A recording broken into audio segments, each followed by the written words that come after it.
Assalamualaikum warahmatullahi wabarakatuh. Nama saya Nurfarin Kristina binti Yahya. Nama saya Mariana Atika binti Muhammad Nasai.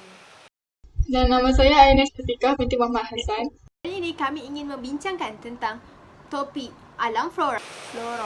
Flora adalah istilah generik, tetapi dalam istilah perubatan ia dikenali sebagai bunga.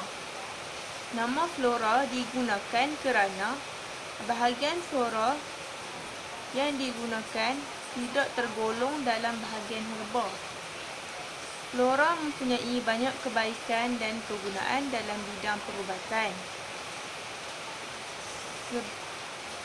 Sebagai contoh, sebelum wujudnya perubatan moden, setiap etnik atau komuniti menggunakan flora untuk merawat penyakit kerana mereka mempunyai pengetahuan tentang kegunaan flora.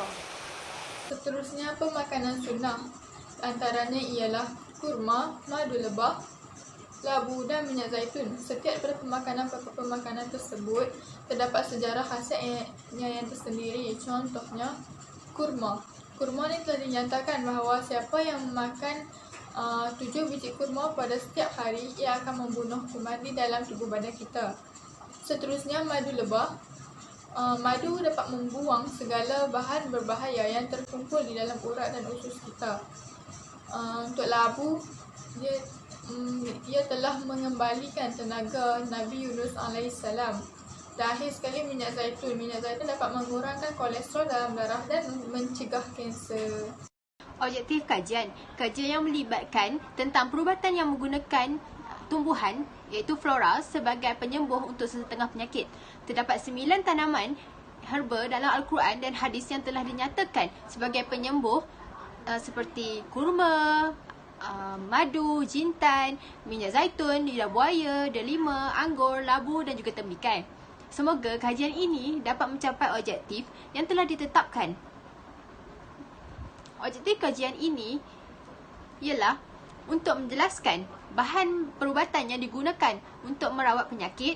Yang kedua, untuk menganalisis sifat kesan penggunaan bahan tersebut dalam masyarakat Melayu.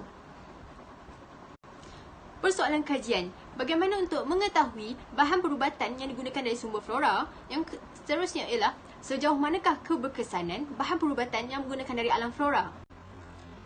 Terdapat beberapa jenis flora yang digunakan dalam perubatan seperti akar saga, jerangau, kapas hantu, tutup bumi, bertam sulur, kacik Fatimah, kayu manis, empedu bumi, kaduk dan juga senduduk. Perubatan yang menggunakan flora dikenali sebagai perubatan tradisional. Perubatan tradisional oleh masyarakat Melayu adalah satu bentuk ubat atau rawatan yang diwarisi dari nenek moyang.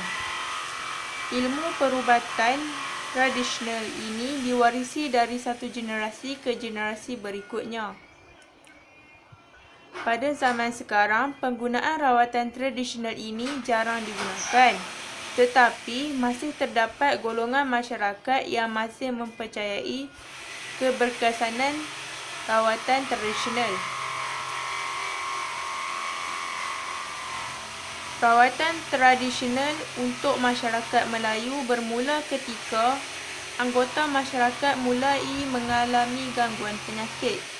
Selain itu, masyarakat Melayu ketika itu mempercayai bahawa bomoh atau dukun dapat menyembuhkan penyakit. Bomoh atau dukun ini akan menggunakan bahagian-bahagian tertentu dari flora untuk merawat pesakit. Setiap bahan yang digunakan untuk mengubati penyakit akan dijadikan sebagai bahan utama sesuatu ramuan. Dalam erti kata lain, dukun atau bomoh akan melakukan eksperimen pada setiap bahagian flora. Kepakaran perubatan ini hanya diwarisi dari satu generasi kepada generasi yang berikutnya dan dimonopoli oleh kelas atasan atau keluarga tertentu. Sastra lisan ini kurang berkembang dalam tempatan. Itu sebabnya seorang dukun terkenal dengan kemahiran perubatan seperti dukun patah dan sebagainya. Dalam perubatan masyarakat Tanah Melayu berkembang ketika Islam menetap di Asia Tenggara. Islam bukan sahaja membawa perubahan nilai-nilai kemanusiaan tetapi juga membawa tradisi penulisan kepada masyarakat. Mana-mana orang Islam yang ingin mengetahui cara membaca Al-Quran dan ingin menjadikan anggota masyarakat yang sebelumnya buta huruf mula celik setelah kebangkitan Islam. Hasilnya, ahli keluarga telah mula belajar membaca dan menulis. Dalam perubatan tradisional, perubahan ini adalah sesuatu yang baik. Jadi, dukun yang hanya mengingat dan menghafal nama-nama ubat penyakit atau berlainan telah mula mendokumentasikan nama-nama penyakit ramuan yang digunakan iaitu tabius ubat dan mentera. Ini dilakukan agar mereka tidak gagal menggunakan produk yang digunakan dalam rawatan yang berlainan. Hanya pesakit dan zat yang berlainan seperti bahagian flora yang dapat diingat untuk tujuan rawatan. Seterusnya, buku yang luas ini juga merangkumi bukan sahaja pelbagai jenis penyakit dan pecahannya, tetapi banyak kaedah rawatan yang kita dapat pilih. Sebagai perbandingan, penggunaan ayat-ayat Al-Quran dan juga wafak atau azimat masih digunakan. Bagaimana untuk kita tahu bahan perubatan yang digunakan dari sumber flora? Semua penggunaan perubatan dan tanaman adalah dibenarkan. Rasa tanamannya adalah kelat, masin, masam, hangat dan sejuk. Pokok pecah lemak pedas juga merupakan tanaman panas untuk merawat luka. Bahagian tanaman yang umum seperti daun, batang, tunas, buah-buahan, kulit kayu dan getah digunakan untuk pelbagai jenis barang. Pelaksanaannya berdasarkan bentuk penyakit dan jenis tanaman. Terdapat juga kaedah penggunaan herba yang berbeza seperti semburan dan sebagainya. Contohnya, proses mencuci atau menggosok ia bertujuan untuk mengeringkan dan mengecilkan luka atau bengkak. Sejauh manakah keberkesanan bahan perubatan yang menggunakan dari alam flora? Sangat sukar untuk menunjukkan bahawa pesakit akan bertahan kerana sumbangan flora yang misterius dalam proses pemulihan. Tetapi keyakinan yang telah menjadi tradisi kebijaksanaan dari satu generasi ke generasi yang lain masih dipegang oleh beberapa anggota masyarakat. Yang penting adalah pesakit itu sembuh daripada segala jenis penyakit semasa perkhidmatan perubatan diberikan. Hari ini, corak kepercayaan ajaib masih ada budaya tradisional Malaysia. Tetapi, ia telah menurun kerana adanya teknik moden yang dapat menunjukkan kesesuaian flora untuk menyembuhkan penyakit ini. Melalui sumbangan penyelidikan murni dan sains perubatan, masyarakat hari ini dapat terus menggunakan ubat-ubatan yang mengandungi bahan kimia termasuklah yang diproses dari flora atau fauna. Hukum syarak artinya undang-undang ubat Islam yang bersumberkan Al-Quran, hadis, halal ijma' dan qiyas dengan berpandukan mazhab Syafi'i atau undang-undang dalam mana-mana mazhab Hanafi, Maliki ataupun Hambali yang telah diterima pakai oleh negara-negara di mana buku garis panduan ini digunakan.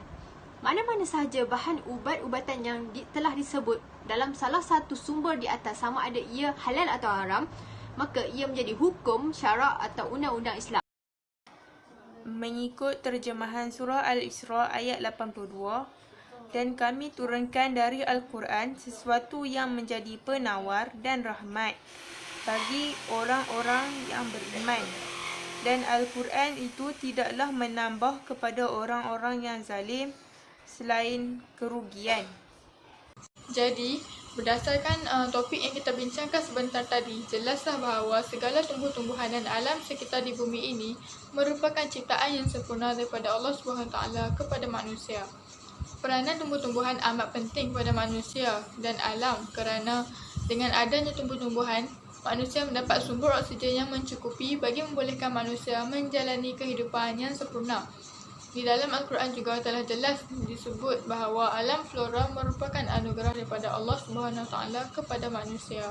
Kesimpulannya, manusia dituntut untuk mengambil berat tentang isu-isu yang berkaitan dengan alam seperti yang telah disebut di dalam hadis Nabi SAW bahawa baginda menyaran supaya menghargai dan menghormati makhluk Allah SWT kerana tumbuh-tumbuhan juga merupakan makhluk yang dicipta oleh Allah. Memelihara alam flora juga merupakan satu amalan baik yang mendapat ganjaran di sisi Allah. Oleh yang demikian, masyarakat wajarlah memelihara dan memelihara alam flora dengan sebaiknya serta mempertahankan alam daripada ancaman buruk dan jahat yang dapat merosakkan serta memusnahkan alam flora. Sekian saja dari kami. Terima kasih.